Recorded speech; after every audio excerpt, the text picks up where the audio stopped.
dejado, cabrón.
Primero Javier Herrero Suárez, Real Grupo Cultural Covadonga, 23-97. Segundo Juan Javier Sánchez Ramírez y con atletismo 25-38. Tercero José Carlos Fernández Cortado, Atlética Venecina 28-74. Segunda serie, primero Javier Muñoz Isla, Universidad de Oviedo 22-92.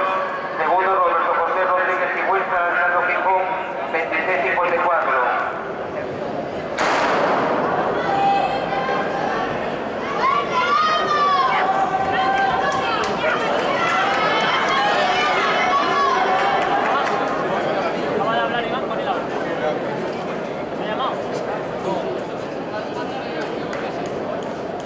Pero lo ha dicho a Iván que...